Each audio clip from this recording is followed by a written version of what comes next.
Morning everyone, स्वागत आहे तुमचं माझ्या यूट्यूब चॅनलमध्ये। आज ना मला गजानन महाराजांना भेटायची खूप जास्त इच्छा होत होती। त्यामुळे आमच्या घरापासून अगदी जवळच असं आळंदी रोडवर गजानन महाराजांचं ट्रस्ट आहे, तिथे आम्हाला आज जायचं होतं। मग काय, शेगावला तर जाऊ नाही शकत, त्यामुळे जवळच असलेल्या गजानन महाराजांचं दर्शन घेऊन यायचं। त्यामुळे मग आम्ही सगळेजण आज गजानन महाराजांच्या मंदिरात जायला निघालो। आमच्या घरापासून ना अगदी जवळ असं जवळपास 5 किलोमीटर अंतरावरच ते मंदिर आहे। महाराजांना भेटल्यानंतर जी शांतता वाटते ना, ती शब्दात सांगू शकत नाही। बघू शकता तुम्ही, आम्ही आता मंदिरामध्ये पोचलेलो आहे। आणि गजानन महाराजांचं मंदिर म्हणजे एक असं स्वच्छतेचं खूप जास्त इथे भान ठेवलं जातं। स्वच्छतेचं प्रतीक म्हणजे गजानन महाराजांचं मंदिर। इतकी शांतता आणि इतकी स्वच्छता इथे राहते ना, अगदी छोटे छोटे मुलंसुद्धा इथे दूर दूर ठिकाणून सेवा द्यायला येतात। इथे राहायची उत्तम अशी व्यवस्था असल्यामुळे भरपूर ठिकाणून लोक इथे छान असं स्टे करायला सुद्धा येतात, कारण की आजूबाजूला भरपूर देवस्थान असल्यामुळे ते इथे राहतात। इकडे सेवा देणारे लोक तुम्ही बघू शकता। मंदिरनं असं छानसं हाईटवर बांधलेलं आहे। जवळपास 50 पायऱ्यांचं हे मंदिर आहे। मंदिराचं स्ट्रक्चर ना इतकं छान आहे की खूप जास्त मोठं आणि एक असा सुंदर परिसर इथे आपल्याला बघायला मिळतो। तुम्ही कुठे पण जा, गजानन महाराजांच्या मंदिराचं स्ट्रक्चर हे तुम्हाला याच पद्धतीने दिसेल। आणि आता फायनली आम्ही वरती पोचलेलो आहे इथे, आणि आतमध्ये मोबाईल अलाउ नसल्यामुळे मी तुम्हाला छानसे असे गजानन महाराजांचे दर्शन करून देते। मंदिराच्या बाहेरचा व्ह्यू तुम्ही बघू शकता। आणि आता चला आपण आतमध्ये जाऊया मंदिरामध्ये।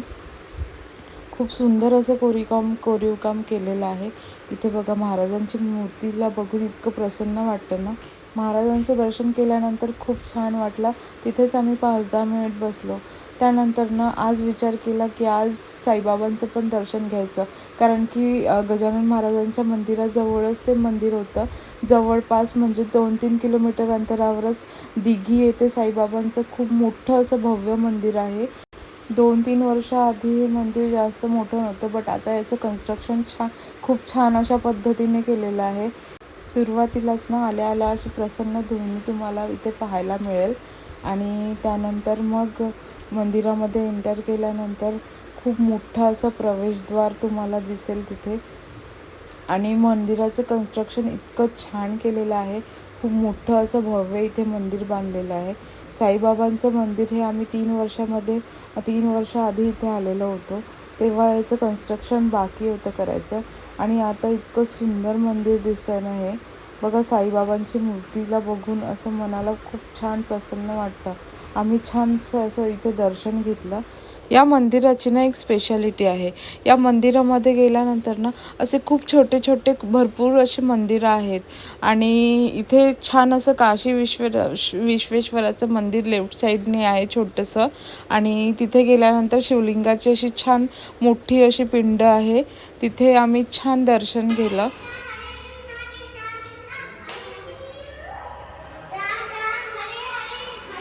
त्यानंतर साईबाबाच्या मंदिराच्या मागच्या बाजूला बरेचसे असे छोटे छोटे मंदिर आहेत। हे असं भव्य दिव्य मंदिर तुम्हाला कुठेच बघायला मिळणार नाही।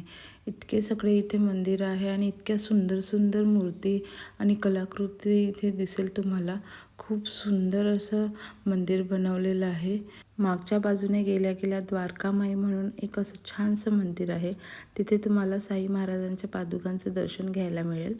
त्यानंतर बाहेर पडल्यानंतर त्याच्या बाजूलाच असं छानसं अष्टविनायक मंदिर तुम्हाला तिथे बघायला मिळेल। हे असं मंदिर मी कुठेच बघितलेलं नाही, कारण की या मंदिरामध्ये ना इतक्या सुंदर अशा मूर्तीज आहेत। अष्टविनायकाचं पूर्ण दर्शन तुम्हाला इथे घ्यायला मिळेल। ही गोष्ट मला इथली इतकी जास्त आवडली ना। आता मी तुम्हाला दाखवते छानसं असे प्रत्येक गणपती, मोरगावचा वगैरे सर्व गणपती इथे तुम्हाला। आणि मूर्ती बघा किती सुंदर आणि अट्रॅक्टिव्ह मूर्ती इथे बनवलेल्या आहे छानशा। ज्याला कोणाला अष्टविनायक दर्शन जरी करायचं असेल ना आणि ते या मंदिरात सुद्धा आले ना, तरी त्यांना खूप छान वाटेल। इथे बघा मोरगावचं मोरेश्वराच्या गणपतीचं दर्शन तुम्हाला करायला भेटेल। सिद्धिविनायक गणपती आणि बल्लाळेश्वर पाली येथील बल्लाळेश्वर गणपती, सर्व गणपतीच्या मूर्ती पण सुद्धा इतक्या छान अट्रॅक्टिव्ह दिसत आहे। वरद विनायक महाडचे त्यानंतर थेऊर येथील चिंतामणी आणि त्यानंतर गिरिजात्मक गणपती लेण्याद्रीमधील.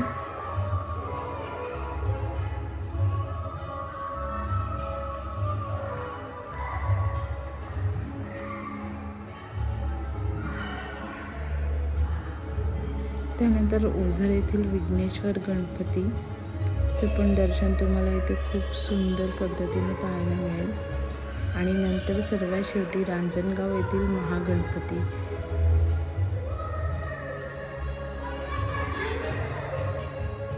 ही गोष्ट मला इथली खूप जास्त आवडली. अष्टविनायकामध्ये सगळ्या गणपतीचं दर्शन एकाच ठिकाणी असं मी कुठल्याच मंदिरात बघितलं नाही. त्यानंतर मग आम्ही गेलो महाराजांच्या विश्रामगृहामध्ये. साईबाबांचं जे विश्रामगृह आहे तिथे त्याचं एक छान सुंदर प्रदर्शन इथे केलं होतं. आतमधून ते असं दिसतं.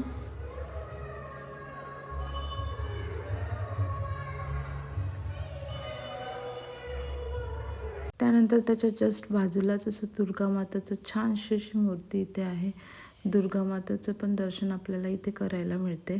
मंदिर खूप मोठं असल्यामुळे व्हिडिओमध्ये तुम्ही कंटिन्यू राहा, कारण की अजून एक सुंदर असं मंदिर आपण पाहायला जाणार आहोत. त्याच मंदिरामध्ये लक्ष्मीनारायणचं सुद्धा तुम्हाला दर्शन पाहायला मिळेल. तिथे तुम्हाला राम, लक्ष्मण, सीता आणि लक्ष्मीनारायण आणि विठ्ठल रुक्मिणीची खूप सुंदर अशी मूर्ती तुम्हाला तिथे पाहायला मिळेल. चला तर मग आपण जाऊया आतमध्ये. या मंदिरामध्ये आल्यानंतर ना सर्व देवांचे दर्शन तुम्हाला घ्यायला मिळेल इथे. हीच गोष्ट मला इतकी जास्त आवडली नाही इथली. एकाच मंदिरामधले सर्व देवांच्या मूर्तीच. इतकं भव्य दिव्य असं मंदिर आणि प्रत्येक मंदिराचा परिसर पण तेवढाच मोठा. फायनली आता आपण आतमध्ये आलेलो आहे. आता मी तुम्हाला छान असं दर्शन करून देते.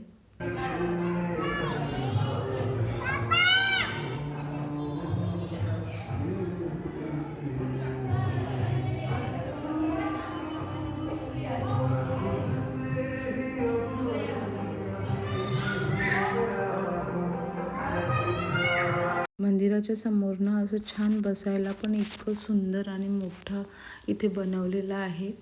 त्यानंतर ना आम्ही खाली आल्यानंतर दत्तप्रभूंचं एक असं छोटंसं इथे मंदिर आहे आणि दत्तप्रभूंचे पण दर्शन आपल्याला याच मंदिरात करायला मिळते.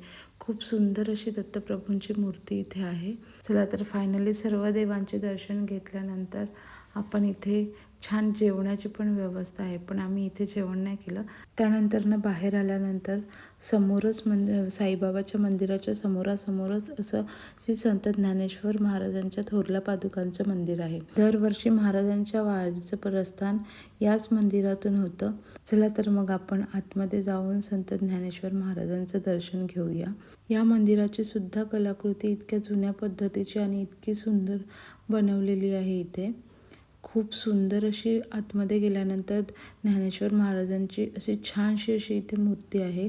आतमधून सुद्धा हे मंदिर खूप छान असं तुम्हाला बघायला मिळेल. आज ना सर्व देवांचे दर्शन घेऊन मन इतकं तृप्त झालं ना. त्यानंतर आम्ही निघालो घरी परत येण्यासाठी आणि येता येता आम्हाला खूप जास्त इथे भूक लागलेली होती, म्हणून आम्ही एका छानशा अशा धाब्यावर थांबलो. फिरून फिरून जास्त भूक लागल्यामुळे मस्तपैकी इथे छान धाब्यावरची शेवभाजी आणि कोल्हापुरी पनीर आम्ही एन्जॉय केलं. मुलांना पण इतकी जास्त भूक लागली होती ना, कारण की फिरून फिरून खूप जास्त आम्ही दमलेलो होतो. धाब्यावरनं असं छान भाजीवर बसून जेवण्याचा आनंदच काहीतरी वेगळा होता. मुलांना पण असं निवांत छान बसून जेवता आलं इथे. आणि सर्वांना भूक लागल्यामुळे सगळे इतके तुटून पडले ना जेवणावरती. सगळे जेवणामध्ये असे छान बिझी झाले. त्यानंतर मस्तपैकी असं जेवण झाल्यानंतर मग फायनली आम्ही निघालो घरी येण्यासाठी. चला तर मग तुम्हाला जर माझा हा व्हिडिओ आवडला असेल तर नक्की लाईक करा आणि मला कमेंट करून सांगा आणि माझ्या चॅनलला सबस्क्राईब करायला विसरू नका. भेटूया एका नवीन व्हिडिओसोबत. बाय.